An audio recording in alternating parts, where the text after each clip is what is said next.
It is my honor and my pleasure to introduce Brian Sexton from Barbersville, West Virginia, podcast. Here we go, bro. I'm like you. I don't edit anything out. Podcast host of the Intentional Encourager. And it's amazing how I actually found Brian. And it's all I do. We don't have cable in the house anymore, bro.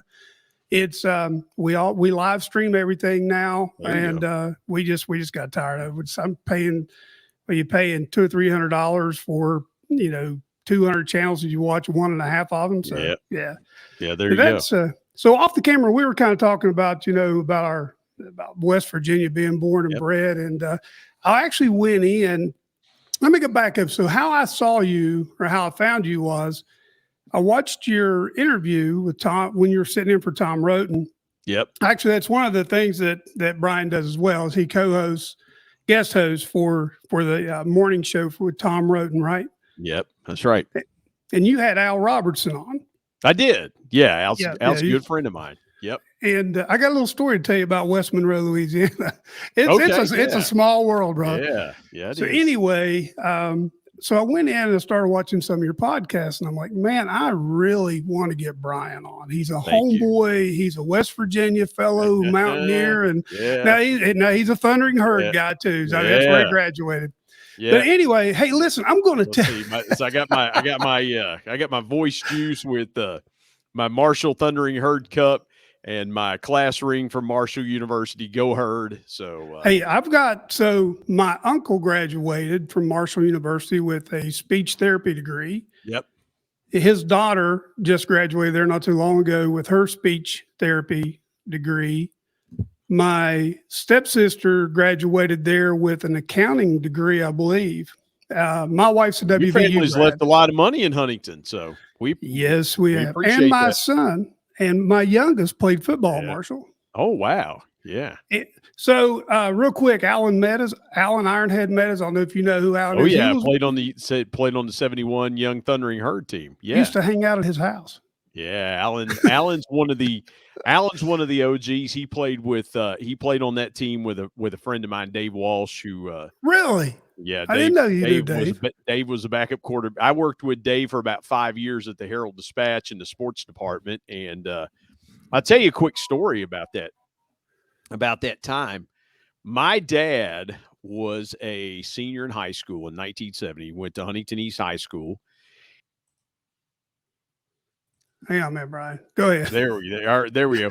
So my dad went to Huntington East High School, graduated in 1971.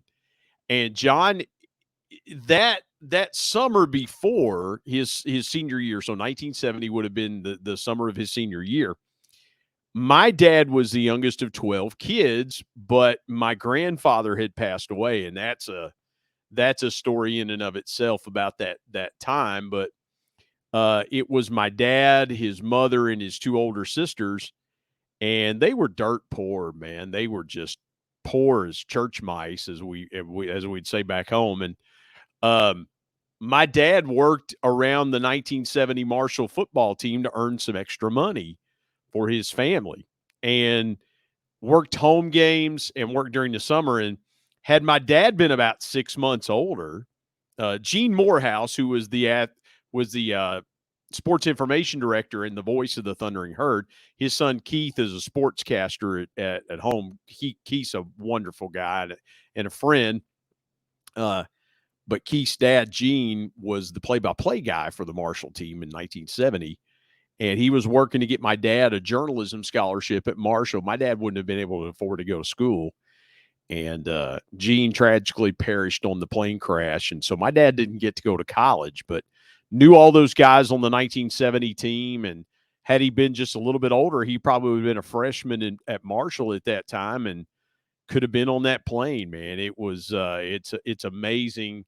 But, people from all over the country, if you've seen the movie We Are Marshall, that details that time of what happened in Huntington in 1970, November of 1970, when that plane crashed. And November 14th is a day that I think about and things like that. And again, it happened a year and a half before I was born. So but growing up with it, John, that's all I heard about from my dad was November, the guys that he knew. And when the movie came out, my dad and I went and saw it at the Keith Albee in Huntington.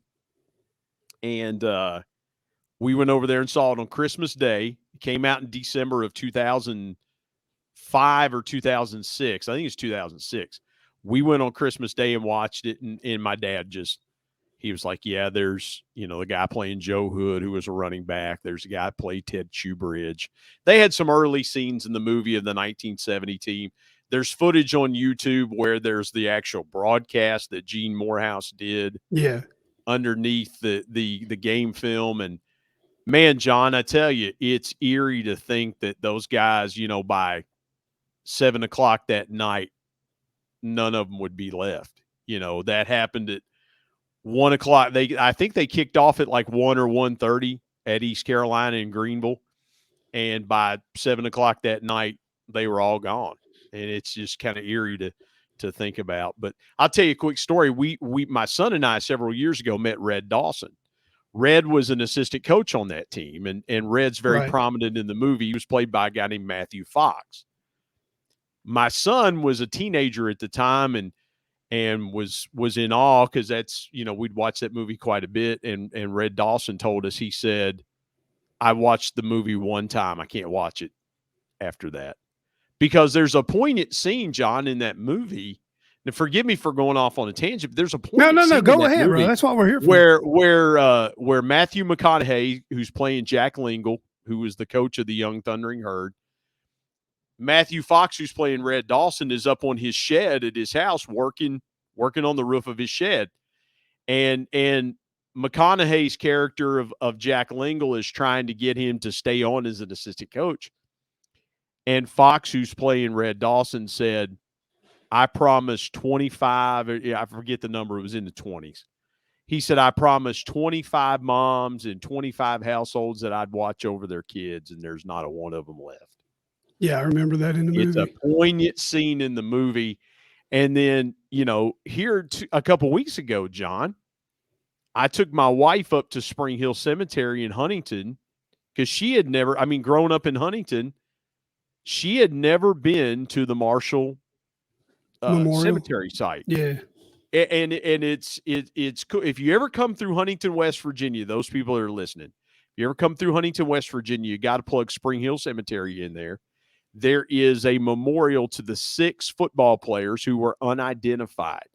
Yes. So they could not identify their bodies by dental records and things like that.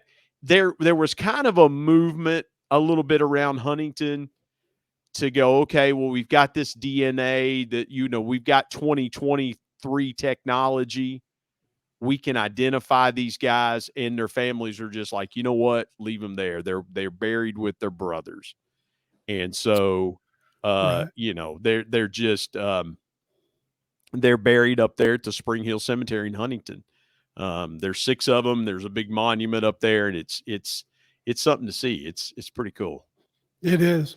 It's awesome. And I guess that was one of the things that we actually did. We came when we had Chad there. They brought Chad in there on an official visit, even though he was coming in as a invited walk-on. Chad could have went to smaller schools and played linebacker, but Todd Hartley was his recruiter, and he had met Todd at the University of Georgia when he was going there for camp. And we thought Grantham was going to bring him to Georgia as a long snapper so he could run with the linebackers and develop him, but it's hard to we'll talk more about that off. But anyway, well, and college Hartley left. Yeah, Grantham left, so Hartley brought him to. I assume this was during the Doc days. Yeah, and I actually played football against Bill Legg in high school. Yeah, Bill Legg was there for forever and 100 days. Yeah. They kind of had a weird situation, John, where Bill Legg and Tony Peterson, who played quarterback at Marshall in the late 80s, were the co-offensive coordinators. And I'm thinking to myself, well, who's calling plays? If you've got a co-offensive coordinator, who's the dude actually calling plays? But then Tony Peterson, the last count I had, I don't know if he's still the offensive coordinator at Illinois. He was out there with Brett Bielema for a while, and I don't know where's a name I haven't heard for a while. Yeah, I don't know where Bill Legg is. I was in Morgantown earlier today, so I had to get the skank from Big Brother off of me from being in the land of blue and gold. That's why I wear my Marshall class ring, and I've got a few Marshall effects around me, so I had to put up with that junk. Hey, listen. So what I want to do is I want to transition here into. We'll talk about whatever you want to talk about. Well, listen, brother. This podcast is about you. It ain't about me. Now, if you want to reciprocate and bring me back, tell my story. That's fine. But this is all about you. Well, thank you. I appreciate that. This is. And by the way, I'm trying to angle this so if people are watching this on video, so you can't see my ugly face a little bit, so the microphone kind of obscures it a little bit. So. Hey, listen, I'll sit up from time to time to be like, what's that guy look like? All I can see is it's kind of like Wilson from Home Improvement, where you could just see his eyes. Yeah. So, that's awesome. But man, we'll talk about anything you want to talk about. I'm here for it, John. I'm here. Man, and listen, if we don't get it all in on this one, if you're okay, we'll bring you back. Hey, I want to be respectful of your time. No, absolutely. We're good. Because if you go watch our podcast, brother, we got one on there with JJ Solis from Louisiana where we went 3 hours. I mean, it was nonstop. We took no breaks. There's a gyro place. There's a gyro place here in. I know what the Greek pronunciation is gyro. But I live in Barbersville, West Virginia, so I call it a gyro. So that's me. There's a gyro place I want to try out here in a little bit, but no, we're good, man. We're good. And listen, you mentioned the Roten Show. I'll tell you this real quick. For those that have listened to the Tom Roten Morning Show, Tom's a dear friend. Our kids have grown up to get his 4 boys. I have one son. His oldest son Braden and my son Bryce are 3 months apart. They've known each other since they were babies. So we love the Roten family, and it's been a real joy for the last 21 years. So the first time I guest hosted for Tom was Thanksgiving Day 2001. No, 2002. I'm sorry, 2002. And I've been dumb enough to do it ever since. So I guess that's why he keeps asking me to do it. I'm the only one dumb enough that'll come in there but no, it's been great. Gotten to meet some really cool people and talk to some really cool people because of the Tom Roten Morning Show. And I'm proud of Tom. I really am. I called in when he, on the anniversary of the 22-year show, and I because Tom and I have talked over the years about the long-term sustainability. There's been a lot of guys that Tom's worked with that have been gone from iHeart for years, and Tom's still there, and the Lord's kept his hand on him, and obviously it's for such a time as this. And so I'm proud of Tom, proud of our, proud to call him a friend. Tom Roten has been there for me in a lot of times in my life when I needed a friend. Tom Roten's been there for me. And so, all right. So with that, since we're going to go, we are going to get into intentional encouragement, because you said something, and dude, I came home and made some people's brain hurt after listening to your podcast. So I want to get into that, but if you don't care because of who he is, I mean, he's Al Robertson. Come on. You know what You're going to ask me about Alberto, huh? Because there was a pastor that you had on one of your podcasts that pastored there, and I wrote his name down here in my paper. Yeah, Mark Foster. Mark Foster is right. I listened to that great podcast, brother. Hey, I got to tell you something. Mark is my hero in encouragement. Mark Foster is my encouragement hero. That guy, he encourages ministers. He encourages other people, and I want to say this in full disclosure, okay? Mark and his family have been through some stuff. There's been I've watched some YouTube video. He has a son, Jeremy Foster, that pastored in Houston, pastored a large church that he just resigned because of some things. And again, I've not talked to Mark about those things.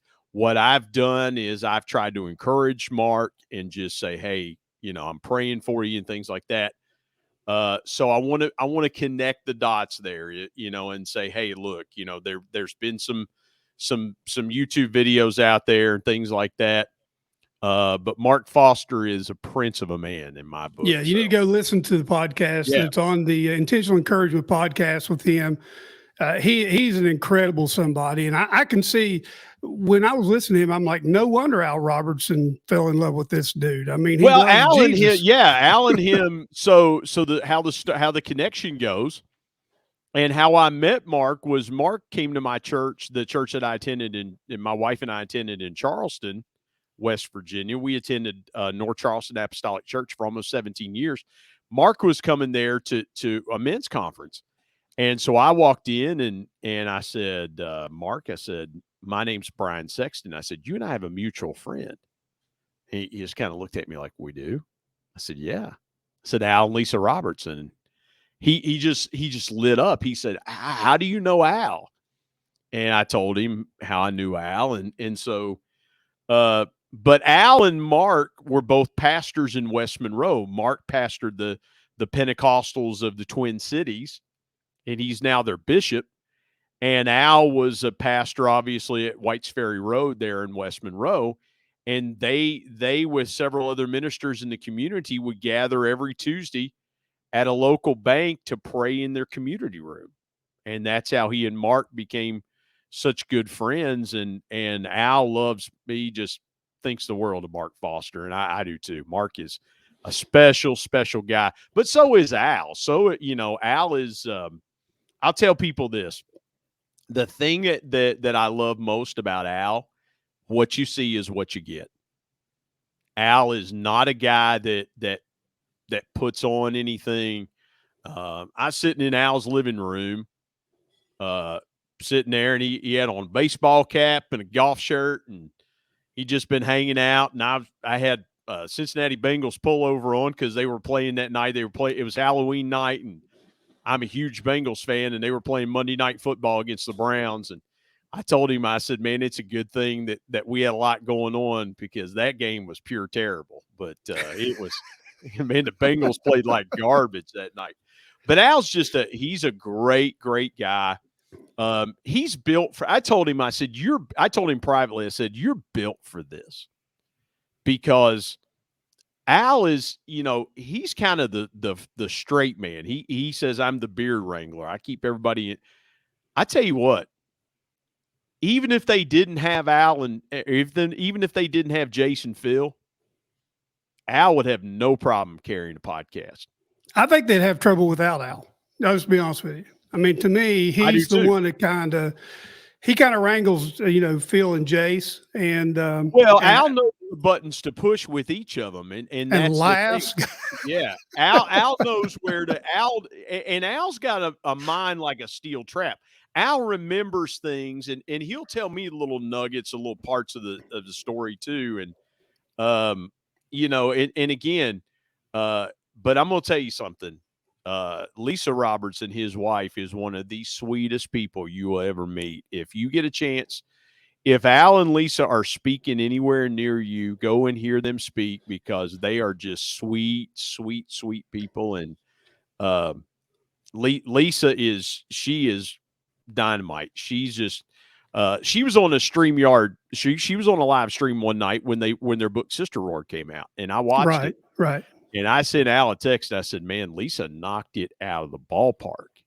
She's very good herself, and so, but the two of them have kind of been the shepherds of the family. They're Al's the oldest. He's kind of that voice of reason, and so, he's just a dear friend. And I texted him and I said, any way I could get you to record an interview. And if he can, listen, I'll tell you something about Al. Every time that I've hosted the Roten Show, I'll reach out to him and say, hey, can get you on? And if he can, he's probably been on the Roten Show with me probably a dozen times. Wow. Over the years.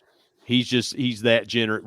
We've got a great friendship, and trying to get him for an event in West Virginia next year. So stay tuned, John. We may have I may want to come back on your podcast to announce when we've got it lined up where Well, yeah. Al and Hey, Lisa listen, coming to man. West Yeah. Virginia. We may break this on your podcast. We may break. You may get the exclusive. But we're we want to do that. The church that I attend now, Bible Apostolic Church in Huntington. We're trying to put something together with them. So stay tuned. Fingers crossed. Stay tuned. So I have read all their books. I think I don't know that I've read Willie and Corey's book, and I haven't read Sister Roar.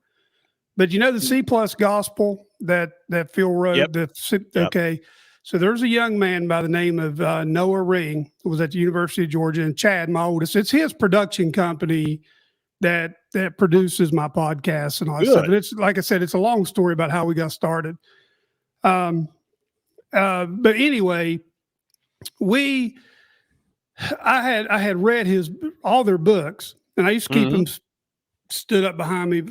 The book that impacted me, so let me go back. So Noah Ring. So Chad went down to talk to him because Chad was trying to get him when Chad was early in his podcast stuff. He's young and trying to get going.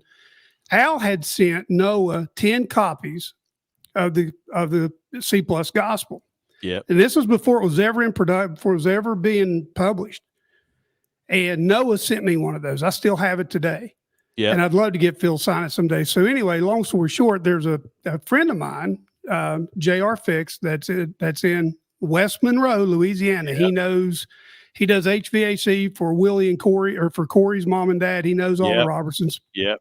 Has a nephew, 18 years old, really inquisitive about the Lord, reading his Bible, and JR's trying to mentor him right now. Yep. So I ordered a C plus gospel book, sent it to JR, and he took it to him this past week. And he said that kid he was just emotional about getting the book because he loves Duck Dynasty. Yep.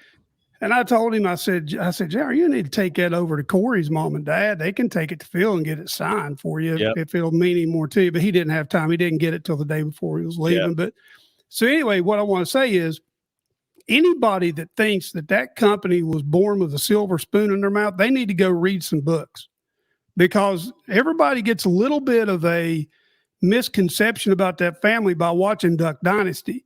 It didn't start that way, brother. Those people had it rough. And this movie that's coming out is really, I just watched the trailer and I got emotional because the Unashamed podcast 3 years ago, I was in the ditch, and that podcast helped bring me out. Went to, so it was right around COVID time. We were coming out of COVID. Yeah. I was watching their live stream. I'd had knee replacement surgery. So I had all these podcasts. I was watching and found theirs. So through the podcast, I started watching the WFR live stream because I didn't have a church in Charlotte. Yep. And so here Al and Mike come on and say, we're having the first annual WFR men's retreat. I immediately went on and registered. Well, I went back 5 minutes later and it's closed out. And I told my wife, I said, I don't think I got in. This thing's closed. I may have made a mistake here. Yeah. It sold out that quick. So I went down for that. And anyway, met a lot of those guys. And I have a lot of great friends. So when we did our last podcast trip, Chad and I just recorded one. It's going to release in a couple of days. 3,000 miles, 8 podcasts in 7 days. We travel. Wow. We've got packed. We look like a production company. We travel. We've got the lights, the cameras. We've got the black magic box where we switch everything back and forth. And we've always done it. We've shot what is that coffee company? I'll think of it here in a minute. Black Rifle. No, not Black Rifle. It's and I don't drink coffee. But no, John, it's interesting that you said that, is because I'll tell you a quick story. So we went down to visit Al and Lisa in 2016. So we went down to West Monroe. And so Al took us, he said, I'll meet up with you guys. He said, we'll go over to White's Ferry Road. We'll go to Duck Commander and we'll go grab some lunch. Said, yeah, that's great. So we're at Duck Commander, and Al tells Brian's the young man that works for him. Brian was doing tours at the time at Duck Commander, excuse me. That tea went down wrong. I tell you what. So Brian was, Al told Brian, he said, I got my friends here from West Virginia. He said, we're going to let him take a tour. He said, hold everybody off for about 20, 25 minutes. Let me get them through. And Brian said, okay. So we're getting ready to leave, and we pass the duck call room. It's what you would see on the show, the duck call room. And there's people inside there, and Brian's giving the tour, and all of a sudden they spot Al. Al's in the front. My wife's behind him. My son Bryce is in the middle. I'm in the back. They spot Al. And all of a sudden you hear from the back, somebody goes, "There's Al!" Al turns around and he goes, "Head down, keep moving. Al ain't a part of this tour."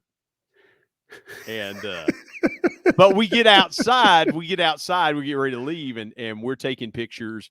People come up to Al and can we? Yeah. So I'm holding cameras. I'm holding strange phones for 10 minutes, taking pictures, so, people want to, but the thing I love about Al and Lisa is they just embrace it. They are great with people. They love people. I saw them speak in Winston-Salem about almost 4 years ago. They're just fantastic with people. They love people. And I got a quick Phil story to tell you. So on that trip, we went to church with him that night and saw Phil. And I said, "So, hey, Phil," I said, "down here visiting, been hanging out with Al and Lisa today." I said, "Live in West Virginia." He looks at me. It was during the 2016 election. He looks at me and he said, "West Virginia, Trump's going to bring you coal back." I said, "Well, good to know. Good to know." But I've had, if you're a fan of Duck Dynasty, if you search the Intentional Encourager podcast on YouTube, Al is on with me in episode 6, very early on. I'm rocking an LSU hat. He's rocking a Marshall hat. It's kind of a thing we had between the two of us.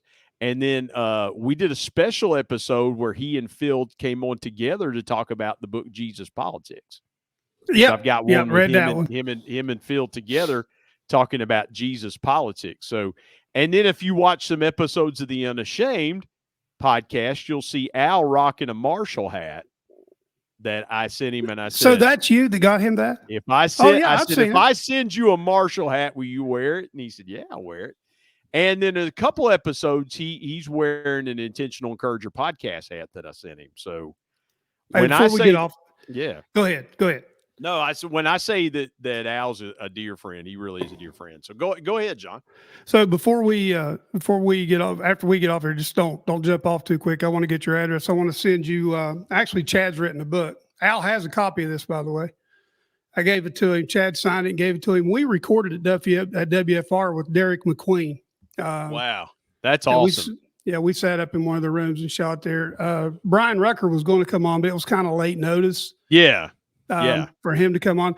Out of everybody there, I just got to be totally honest with you, I love Jace and Missy and Jep and Phil and Kay, but the two that I would love, if my bucket list, if I had two on my bucket list to get on my podcast, it would be Al and Lisa. Oh, they're fantastic. They're the story, if you think about it, there was twice that Lisa had the affair, and everybody in the family, I mean, it's in the book. I'm not making this up. It's in the book. Go read their book. It's in their book. Everybody in the family was telling Al, "You need to let her go. You need to get rid of this." But you know who did the same thing? The model in front of him that didn't give up, that stayed the course, was his mom. Yep. Yeah. And I'll tell you this. I had Al and Lisa on when Desperate Forgiveness came out. I had them on the Roten Show. And Lisa I said, "Let me ask you something. What would you go back? How would you handle your younger self?" And she was very transparent. She said, "I don't know that I would be real kind to me." She said, "Because of what I was doing to my family, because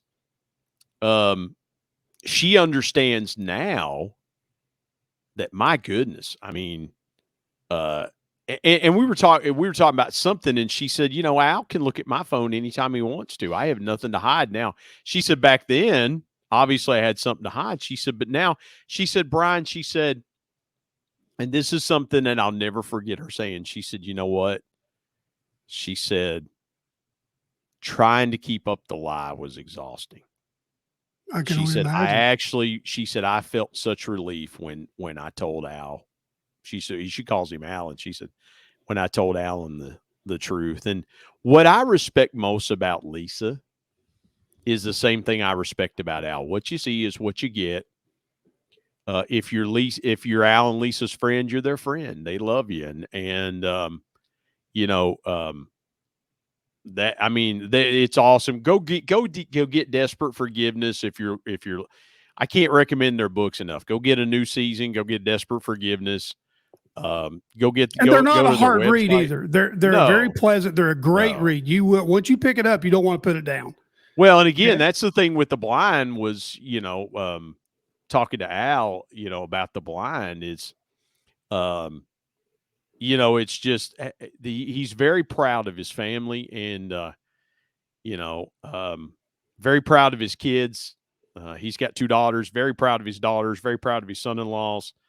Um, I can't, I'd be on here for an hour talking about, uh, I can't say enough good things about Al Robertson.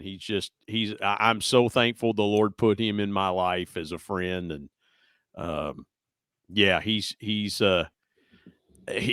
top shelf in my book, John. No question. Yeah. He was actually, when we were unloading to go in and film there at WFR, he was coming back. He's getting out or getting into a huge white SUV. And I told Derek once, I said, yeah, I said, Al was outside. I said, did you holler at him? I said, no, man. I said, he had arms full of stuff. I said, I didn't know if he was coming or going, and I was not going to get in the middle of Yeah. that. I wasn't going, Yeah. no, I have too much respect for people's time. And Yeah. I mean, everywhere they go, people are pulling on them and tugging on them. And I Yeah. don't want to be that person, man. That's, Yeah. I get it. I get it. I've seen it up close and personal. So, but there are great people. And my thing I guess one of the questions that I would have for Al, if I'd ever have a chance to get him on the podcast, would be sure. how were they? I know that they managed to keep their family intact and didn't let the fame and the fortune and the notoriety take over, because that will destroy most people. And they've Yeah. done a great job. But I know that and he'll say, we kept our families Christ centered. And I get that's the only way they could have done it.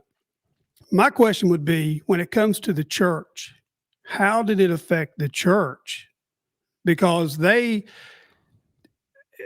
when they had Mac Owen on, and Mac talked about the history of Celebrate Recovery there at the church. It's an Yep. amazing story. If anybody goes, I forget what episode it is. Chad and I talked about it.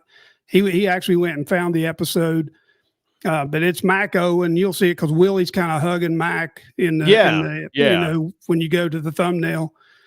And to hear the story of how Celebrate Recovery actually come about was amazing. I was mowing the grass when I was doing it. I'm like, I'd about stop mowing the grass just so I make sure I didn't miss anything. It's just an amazing story. And, That's why I watched the video. That's why I watched the video part of the podcast, just because, I just, to me, there's nothing like seeing emotion. That's why when I did the Intentional Encourager podcast, John, that's why I would release video and audio, because there is nothing like seeing the emotion on someone's face when they're talking about their story. It's why I released the video the other day of my conversation with Al, because there's nothing quite like, seeing, you can see facial expressions, you can see voice inflections, you can see changes in the eyes when people are talking about certain things. And so video is a very powerful thing. And I'm sure, quite honestly, I'm sure that, I know Al is very aware of those moments with people that mean things to them. They had their cousin John Gimber on the other day, and I saw that.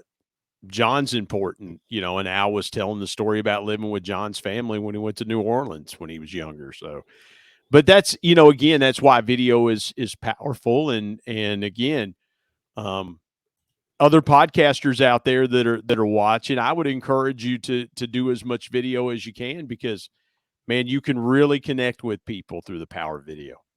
You can. That's a fact.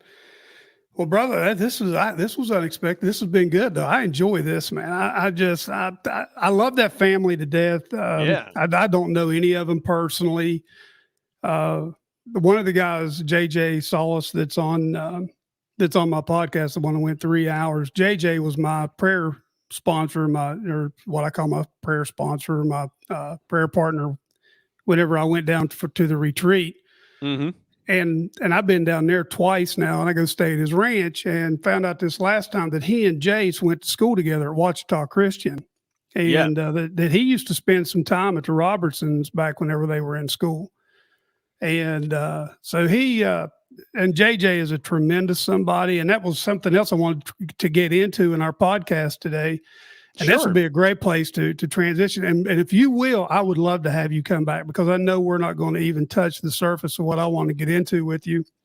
But if you Sure. Be glad would to. kind of tell us why you started the Intentional Encouragement podcast, and what the intention, what's your goal through that, and what was your purpose of starting the Intentional Encourager podcast? Well, here's the thing, John. I believe this with all my heart. Number one is that encouragement is the one thing that is lacking in teaching in the church. I don't care what church you go to. I'm Pentecostal. I know it's been lacking in being taught in the Pentecostal church. Again, I don't care what church you go to. We don't do enough preaching and teaching on the power of encouragement. And so what got it started for me was I was on LinkedIn. I was hanging out a lot on LinkedIn, and I saw a lot of expertise but very little encouragement. I thought I can fix that. Because my dad, my late father, was my intentional encourager growing up, and so it just blossomed into I'd done live radio, as I mentioned, doing the Roten show. I had done live radio. I had done PA work for my son's Christian schools that he went to. He went to a Christian school in Tays Valley, West Virginia, the first 2 years of high school, and then in Hurricane, West Virginia, the last 2 years of high school. So I was a public address announcer. I had done live radio, and I thought, you know what, I can do this. I can do this. And so what I wanted to do, John, was tell the stories of people, what they had overcome, how they overcame it, and the lessons they learned from it. And man, we did 299 official, about 299. Stopped short of 300. I thought, well, they say in baseball, if you win 300 games, you're a Hall of Famer. And I thought, well, this couldn't. But December 31st of this year, of 2022, I paused the Intentional Encourager podcast for a season just because I was the host. I did all the producing on the back end, and I just wanted a little break myself, just a hiatus, if you will. So it'll be back in some form. I don't know if it will be. Man, I was doing 2 episodes a week. It's I was tough. People don't realize everything goes in behind I it. was doing This two. is I the was easy doing part. Yeah, I was doing 2 episodes a week, and the last episodes that I released, I was in Oklahoma City working and editing those and trying to get them released. So you feel the pressure of trying to get them released and uploaded and things like that. And so, just felt like for a season it would be hiatus. But look, again, those stories, and for me it was personal because I lost my dad real suddenly back in 2012. And I always thought if something happened to me, my wife almost every day of the year could go back and watch me on YouTube doing a podcast. She can hear my voice, she can see my face, and I would still be present. And so that was one of the impetus was legacy. And so I just before we started recording, I got a message from a lady that I'm connected to on LinkedIn. She told the story of losing her sister to a drunk driving accident when they were young adults. And she mentioned that I shot the link to that episode to her, and she said, you know what? I went back and listened to it again, and I'm really glad that I did. And so it's stuff like that, John, that those episodes will live on. and the encouragement lives on through them. And I'll tell you this real quick. It's the simplest thing you can do every day to encourage yourself, but it's the one thing people won't do because nobody thinks about it. You know, they'd rather hop on social media and scroll mindlessly rather than spend a few minutes encouraging themselves, and then wonder why they're miserable. Well, it's Right. because you're more worried about what other people think about you than encouraging yourself. So it's kind of a long-winded answer, and I apologize for that. But No. Hey, the listen, brother, impetus, we're here for you, man. And listen, I totally get it because we took a little bit. We actually took about a year hiatus. Chad likes to record and release in seasons. Chad actually is an author. He just shot his first short film. He worked on a film with Sony Pictures and Liberty University there at Liberty. It's man, that's called awesome. Eleanor's Bench. It's getting ready to come out in September. That's He awesome. landed his first lead acting role in Houston, and he'll be going there in sometime in August. So with him being that busy, I said, Chad, I got to figure out a way to do this because I can't travel. I would love to be in West Virginia sitting down with you in your church or in your home or somewhere right now, because there's just something about being there present, you know, when you meet somebody and you're interviewing them. And because again, it's easier for me to see your facial expression. I hate email and I hate text message because you can't hear the inflection of their voice. You can't see their expression. There's as much in body language as there is the words. And I just don't like it. So when I found StreamYard. Well, you can see the king bed in my hotel room here behind me that I'm going to sleep in tonight. And really, he's homeless, everybody. That's just a background he put in on his computer. This is a virtual background. Yeah. I mean, you know, who knows? I could go home Friday and the locks could be changed, you know. So it's hard to tell. But you know, John, here's the thing I'll tell people is a lot of people, here's a secret that most people don't know about encouragement. Okay. I hear people all the time talk about, well, be encouraged or things like that. A lot of people don't know what the word encouragement means or encourage. So I'm going to share a secret with you and your audience. One of the definitions of encourage is to stimulate belief in someone. Okay. So think about it this way. When we think of stimulation, okay, sometimes stimulation can just be the smallest thing that fires something up. Okay. Here's what I'm talking about. You ever get in your car on a cold morning and try to crank your battery and it's you know, what happens is from selling starters and alternators for heavy trucks for a number of years and the component parts, what happens is there's not enough power in the battery to crank that motor over. That's good. Okay. So you've got to have some external stimulation in the form of some jumper cables off of a battery that's got power in it to get that thing rolling. Then once that battery is charged, or when that battery goes dead, once that battery's charged, fires right up. Okay. There are many times that you've got to be your own jump starter. Okay. I carry a portable jump starter in my car. You know why? Because I don't want to depend on somebody else to give me a jump if I got a dead battery. I was at the hospital one day waiting on my wife. My wife had a knee replacement done back in December, and we were driving down one of those beautiful West Virginia roads, one of those 2-lane pothole-filled beautiful West Virginia roads, and a deer jumped out in front of us. She was about 4 weeks post-surgery. She was riding with me. Oh, my goodness. Deer jumps out, and I hit the brakes, and she kind of jams her knee. She's a little worried about it. So they get her in, and I'm sitting out, and I've got the car running. I've got the key turned, but I don't have the engine running because I was inside a parking garage.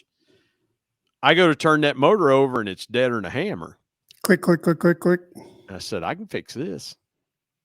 Go to the back. I pull out this little case about this big. I've got a jump starter in the back of that thing. I put red to red, black to black, turn that thing on, hit the key, and fired right up. Didn't have a battery problem one. You got to be your own jump starter. The problem is, John, everybody waits for somebody else to encourage them. You got to be your own jump starter. And here's the thing. I can't jump your battery unless my battery's full. I've got a bottle of water here. You can't pour into somebody from an empty bucket or an empty bottle. That's right. If you wanted to drink a water and I have no water to give you, I can't help you. That's why you've always got to take in yourself. You've got to encourage yourself first. Yeah, and that comes from the Bible. I mean, all the encouragement right. we need is in the Scripture if we'll stay but in it every day. People forget that, John. They forget that, and they just go, well, let me encourage you or be encouraged. Well, if you're not encouraged yourself, and here's the thing, John, too many times we're looking for external validation instead of those internal sources of encouragement. We'd rather have validation than encouragement. And what happens is validation, hate to say it this way, but I'm just going to let my hillbilly come out.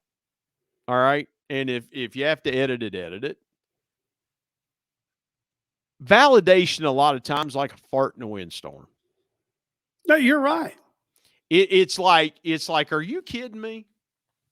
And so many people, John, need that external validation, and their apple cart's turned upside down if they don't get likes and shares and comments and views on their post. You know what? Here's something that will encourage you. Get off social media for a week. You'll feel better.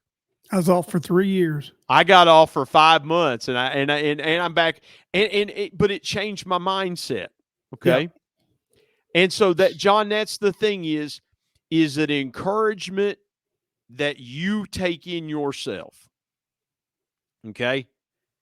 You know who will never starve in an apocalypse? Hunters and fishermen, hillbillies. Yep. They've got hillbilly people like we've been around, like you grew up with. Like, you know, I grew up in Southern Ohio. I was born in West Virginia, but I grew up in Southern Ohio. That's the same thing. Same just thing. Across the river. Yeah, just across the Ohio River. Those people will never starve to death because they know where to go get food. Exactly. They know how to grow it. Exactly. They know what to eat, what you can't eat. Exactly. Yep. That's exactly right. And that's the thing with people that are encouraged. If you're intentionally encouraged inside, it'll come out on the outside. Exactly. And so that's the thing is, but here's the thing, John. People don't want to be intentional encouragers because you're going to give way more than you take in. And our society does the opposite. We'd rather take in more than we give. All right. So I got one for you. Okay. Analogy that I use. All right. I'm going to tell a story. My wife and I pastored a church in Madison, West Virginia for about 2 years. Yep. It was an AG church. Yep. So, I mean, through that, I mean, it was a bad breakup. Long story short, it was a bad breakup when we broke up, and it really didn't have much to do with the people. It was more the organization at the time. And so we felt like they had turned their back on us. So when we decided to resign, it was the people we thought that loved us or whatever. It was just bad. So it was 19 years 3 years ago. It was the first time I was in church. Yep. And didn't want to be around anybody, prayed or anything. But while I was pastoring, I mean, one of the examples that I tell people now is that one of the things that I experienced while pastoring is people want to come in and they want to be filled. They want to be filled. They want to be ministered to. Well, right. If God can't pour into a full vessel, and if he pours into you and then you don't use that or you don't give it out to somebody else, go put gasoline in a motor today and let it sit and not not do anything with it. Yeah, it's going to go bad. That's right. I mean, it's going to go bad. And that's just like you said, though, at the same time, if you're empty, you got to pour into it. And a lot of times we want to and I've been guilty of this. We want somebody else to pour into us instead of letting God pour into us. We want to pour into us instead of God pour into us. And and it just over the last few weeks, this is amazing. This conversation's here. Yeah. My wife and I were having this conversation, and JJ and I are having this conversation today. Yep. On the phone, is God finally hit me over the head with a baseball bat and said, and it's scriptural, John, you got to get off the tit and get on the meat. You got to let the milk go, brother. You got to get on the meat of the word, because this milk ain't only taking you so far. Yep. It's not satisfying what you're after.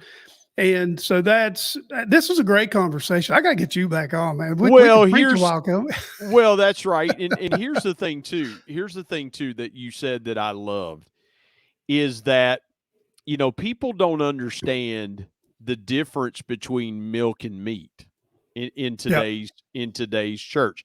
Because here's the thing. Nobody's challenged anymore. Everybody gets pumped up and motivated, and nobody gets challenged. Listen, life, I hate to say it this way, but I'm going to say it. Life sucks and then you die. Yep, you're right. Hopefully we live to see the rapture of the church. And the thing about it is that we've got too many motivational speakers and not enough Bible preaching preachers. Amen. Preach it, bro. You preach and I'll turn the pages. Yeah. Well, I preach too. So, but again, John, here's the thing. It's about how you look at life. What's your purpose in life? The most overused, overhyped, get rid of it word is passion. I hate the word passion, because let me tell you something. I didn't wake up passionate this morning. I stayed up too late last night. I didn't want to get up this morning. Right. But you know why I got out of bed? Is because my company wasn't paying me to lay in the bed in Morgantown, West Virginia last night. They were paying me to go out and see folks, solve problems, what I do. And so that's the purpose of the day, is to go and do the work that my company pays me to do. The purpose of the day tomorrow will be to do the same thing. Right. Life will come at you in different ways. But if you remember your purpose, and that's what I tell podcasters all the time, got any advice for me? I'm just starting podcasting. You got any advice? Yeah. Don't forget your why. Why are you podcasting? Yeah. Don't forget your why. If you're podcasting because you think that someday you want to do that full time, good luck. I mean, it's a very small percentage of people that become Joe Rogan. And so, it's a very small percentage that become Unashamed, and they had a bit, listen, they'll be the first to tell you they had a built-in advantage. They had people that still wanted to consume their content. But here's the thing. If you don't remember your purpose for every day, then you're going to have a hard time going through life. You'll always be discouraged. You'll always be defeated because you don't remember your purpose. Purpose will carry you when your passion's like this. Your purpose will always carry you. Your purpose will get you out of bed in the mornings. The greatest thing that my dad ever did for me was teach me a work ethic. He taught me to look.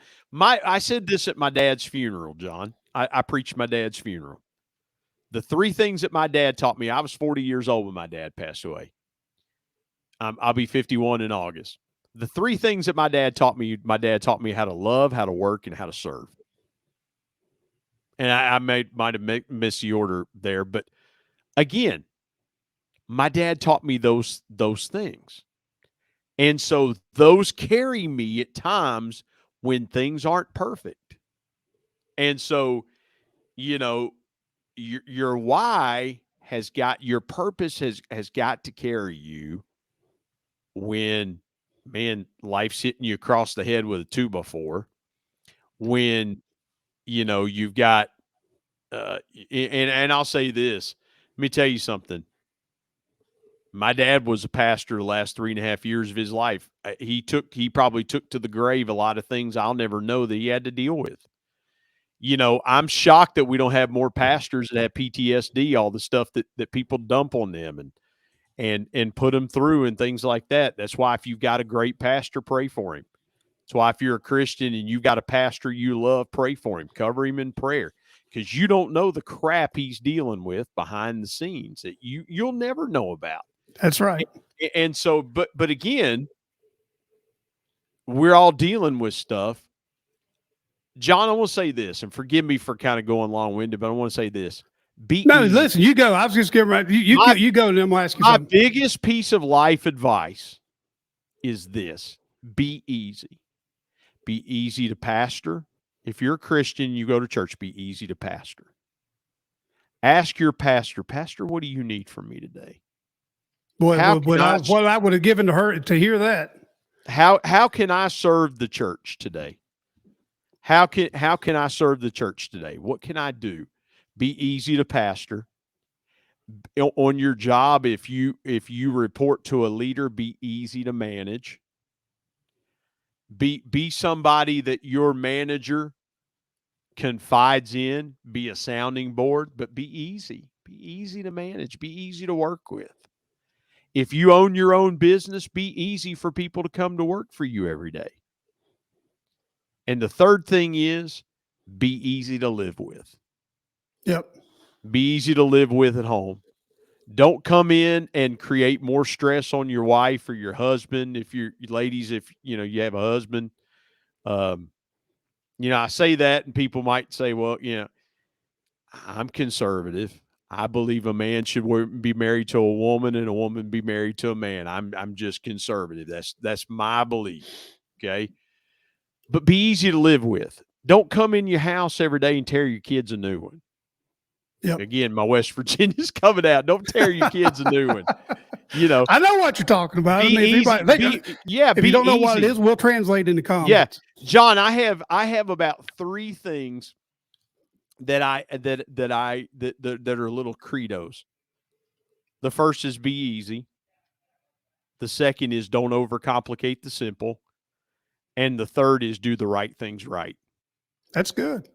And so, listen, if you do those 3 things, your life, you will have a pretty successful life. You'll have a Phil Robertson talks about this. One of the first times I interviewed Phil, he was talking about living a quiet life. And I'm thinking to myself, ain't nobody tell that guy what he is going to do and what he's not going to do. He doesn't care about the fame and fortune and all this other junk. You know what Phil Robertson cares about? Reading his Bible and winning somebody to Jesus. Yep, that's what he wakes up for. That's what he cares about. Yeah. And so when you have people that you look at and you go, that guy don't care who you are. Listen, he is, Phil tells a story about being with the then Republican nominee, Donald Trump, who eventually became the president. And I had him on the Roten show, and he was talking about sharing the gospel with him. Yep, I've heard it before. He's talking about share. Listen, most people would be like, they want to talk to him about this or that. Phil didn't care. I'm going to share the gospel with him. He doesn't know Jesus. I'm going to share the gospel with him. And he told him, he said, Trump, you do what you want to, but I want to lay it out for you. I want to share the gospel with you. Be easy. Don't overcomplicate the simple. Do the right things right. And I'm telling you, it took me a long time to figure that out, John. Took me 50 years of my life to figure that out. Isn't it amazing how that works?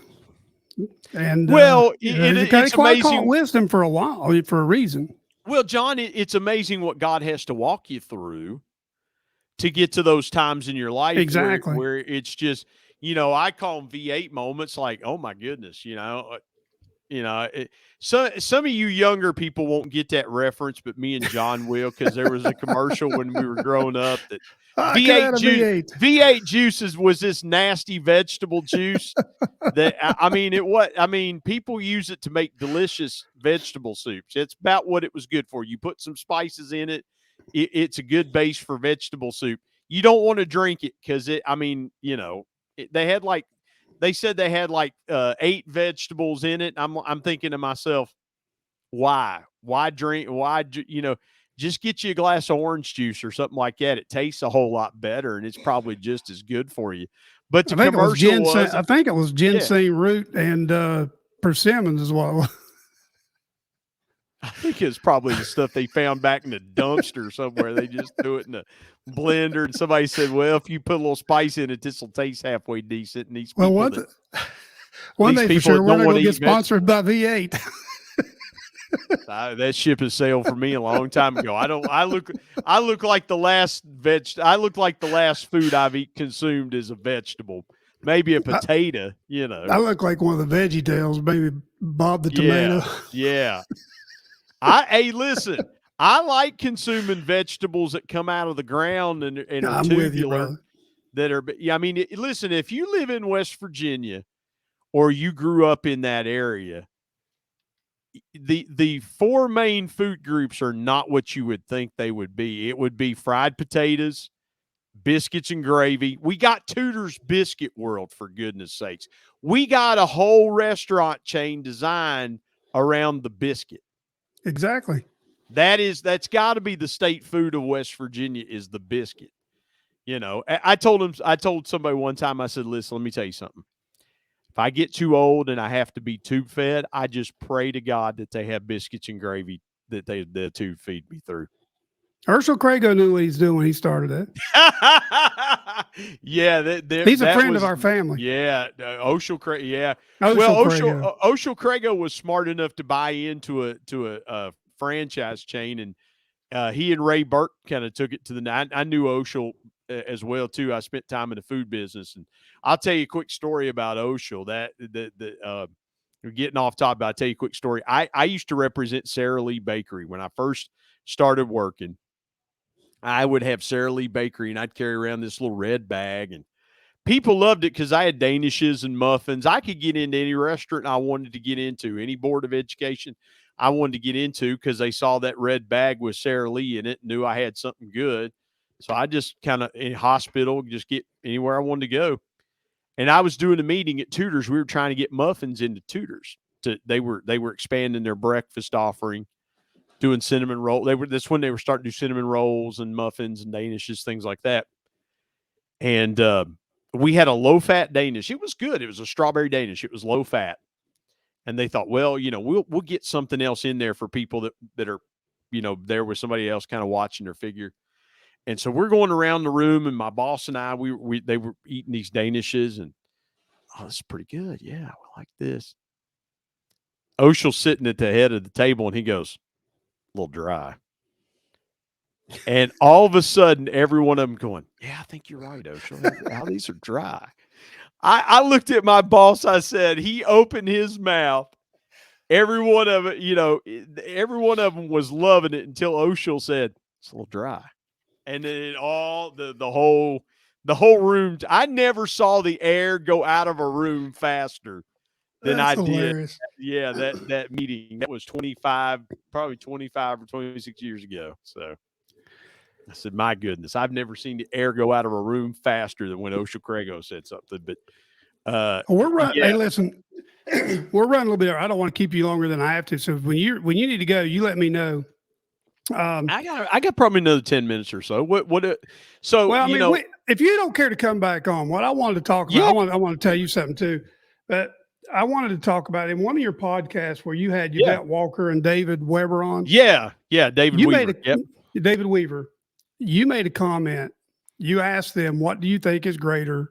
And we ain't gonna talk about this now because I'm gonna have you back on if you come. All right, yeah, because we don't 10 minutes. We can't do this. Absolutely. So you asked them, what is greater, influence or impact? And my brain about this exploded. is a great topic. Topic. I love it. So I came home and I asked my wife, because I took it another step. I said, what is greater? And I even texted one of my buddies that we went to church with in Greenville, South Carolina. And James White is a great dude. And I texted him the same thing. And I said, look, man, I said, what's greater, influence or impact? And I said, is one intentional and one unintentional, or are they cohegent? or cohesive. And I'd my love wife to come looked at back and me. talk about that. Yeah. My wife said, "You're making my brain hurt." I So would love to talk about that sometime, because here's the thing, and I'll tease it with this.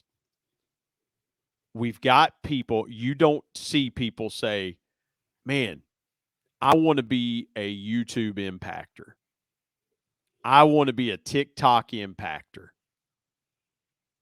There is a palpable difference, and John, we're missing it.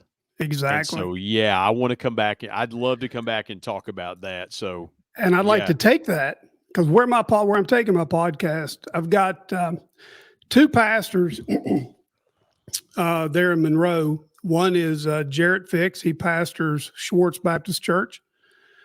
He's a Dallas Theological. He has his doctorate at Dallas Theological Seminary. And then Dr. Bill Dye, Dallas Theological Seminary graduate that pastors North Monroe Baptist Church. Yep. They've both agreed to come on, and this is discipleship is where I want to take my podcast over the next few weeks, and I want to have a series that's called The Pastoral View. Knowing that you preach and you're helping them, I would love for you to be part of that. And Sure, I would and love what I'd like to. to do is bring that back, ask that question, and let's look at it. Let's look at it from the view of the 12 disciples. And were they influencers or were they impactors? What do you think? You think that'd be a good one? Oh, I love that topic. And again, you know, John, I'll leave you with this thought. If we're going to get different results, we have to have a different mindset. We have Exactly. to have different thought patterns and things like that. And so, again, the way my brain works is if everybody's moving to the right, I want to move to the left. And that's counterintuitive to what we're being pulled in those directions today. Even in the church world, I would say that. And that's an oxymoron of its own. People say in the church Right. world, it's like, well, the world and the church should never be in the same sentence together. But, when you talk about the church today, you've got so many people trying to build platforms and congregations, and we don't spend enough time building people. Oh boy, here we go. Because the people, each individual person is the church. And it's without the people, it's just a building. Well, let me tell you, let me give you this thought to chew on. I'm going to give your audience this thought to chew on, especially if you go to church somewhere. Okay. If you're an active member of a church, okay, the pastor would have to deal with a lot less problems if the people were more spiritually mature. Preach, bro. And the people would build and you focused on building the people. The thing about it is our society is regressing because we get mad at our boss and I'm getting ready to, so I'm going to tease this on your show, John. I'm getting ready to write an ebook. Oh, okay, cool. About the three things that leader. In fact, here's kind of the working title of it. Okay. And I've not shared this with anybody. So you're getting an exclusive. I'm getting ready to write an ebook. And the title of it is going to be called From Discouraged to Encouraged, the 3 why questions employees ask before leaving companies and the one answer leaders need to prevent it. Wow, that's good. And so here's the thing, and the same thing with pastors. Okay. If people in the church would start handling their own problems like we should, instead of taking everything to the pastor. Well, this person said something about me. Well, this person posted something on social media. Listen, the Bible doesn't say if a man be overtaken in a fault, go to the pastor. Bible says if a man be overtaken in a fault, restore him as one in the spirit of meekness, considering thyself lest thou also be tempted. The Bible says if you can't work it out, paraphrasing, if you can't work it out with your brother, then you go to the pastor. Exactly. Yeah. And then if you can't work it out, then you go before the church. Now, here's the thing. You know why people don't do that? Because they don't want their dirty laundry aired in front of the church. They don't want the church to know that they did something stupid. They don't want accountability. Yes. And once zero accountability. Yeah. So if the pulpit were for building the people, and the people would be receptive to being challenged instead of coddled, then you would have churches of spiritually mature people like we did 50 plus years ago. Didn't have all this junk 50 years ago because people took care of problems themselves. And so, yeah, we can get into that. I don't mean to No, preach. if you can give me 5 minutes, I'm going to tell you an awesome God story. Absolutely. But thank you for having me on. I look forward to coming back, John. And if folks want to find me on social media, just search Facebook, the Intentional Encourager Podcast. You'll find it there. On Twitter at Sexton Brian 13 and LinkedIn Brian Sexton. I'm going to do this real quick because look for this guy. And you will, you will. Oh, boy. Brian, I got to tell you, man, after listening to your podcast, I am shocked that they haven't just taken off and gone just crazy. And I'm going to try to help you with that. Really, I mean, I'm going to get Chad behind this. And I'm sure once he sees this, I'm sure Chad would probably like to interview you as well. Chad is he's very well versed. He's, like I said, he was reason what happened to Chad. I'm not going to go into that right now because I want to tell you the story. Anyway, we're going to have you back. Thank you. So my great grandfather, Dyke Garrett, they called him Uncle Dyke Garrett. He was from Logan County, West Virginia, lived in Cary, which is Garrett's Fork. It was a section of Garrett's Fork there outside of Chapmanville. Was a circuit rider, circuit preacher through the Appalachian Mountains. He went down into Pikeville, Kentucky. He served with Devil Anse Hatfield and Randall McCoy in the Logan Wildcats. Yep. So my wife's great-great-grandfather and my great-great-grandfather, Uncle Dyke Garrett, when they served in the Civil War together, they made a pact that if something happened to the other would take care of their family. Well, my wife's great-great-grandfather was shot and killed. And so his wife eventually remarried. But anyway, before her great-great-grandfather and her great-great-grandmother had a daughter named Rose. So my grandpa Dyke was traveling through the road over there somewhere, and he ran into Rose on the road. And he said, "Rose, where are you going?" And she said, "I don't know. I can't go home," because her stepfather was pretty abusive. Right. And he said, "Well, you'll come home and stay with me and Miss Sally," because my great-great-grandmother's name was Sally. And so come to find out, so my great-great-grandfather ended up finished raising my wife. Now, this is how far back this goes. My wife's great-grandmother. Wow. You think of that. And here's something else about Dyke Garrett. Did you see the series that Kevin Costner did on Hatfield? Oh, yeah. I watched all of it. It was unbelievable. That preacher Garrett that's in there? Yeah. That's my great-great-grandfather. That's awesome. Man, he led Devil Anse so Hatfield. well done. That was so well done. Yeah. That was awesome. I wish they filmed it in West Virginia, though. That was the only thing I was mad about. That was a disappointment for me. But he led Devil Anse Hatfield to the Lord, baptized him, and performed his eulogy.